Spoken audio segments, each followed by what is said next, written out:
أحسن الله إليك. هل يصح الجمع بين الجمعة والعصر سواء في الحضر أو في السفر؟ أولا في الحضر يعني قد يكون يقع هذا، يكون إنسان مريض يحضر الجمعة ويشق عليه أن يصلي العصر في وقتها فيجمع. وأما في السفر فهذا أيضا يمكن إذا كان المسافر مر بالبلد الذي تقام فيه الجمعة وصلى معهم الجمعة فهل يجمع أم لا.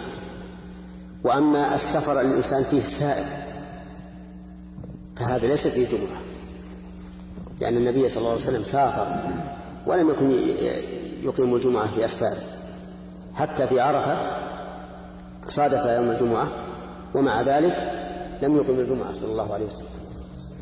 ولكن لا يصح جمع العصر إلى الجمعة، لأن السنة إنما وردت بجمع العصر إلى الظهر، والجمعة ليست ظهرا كما لا يخفى، تفارق الجمعة في أكثر من 20 وجها.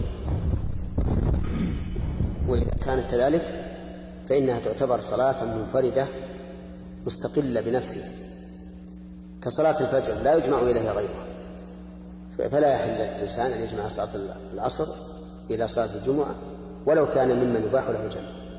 أما من لا يباح له الجمع فالأمر واضح أنه لا يجمع ولا إلى الظهر.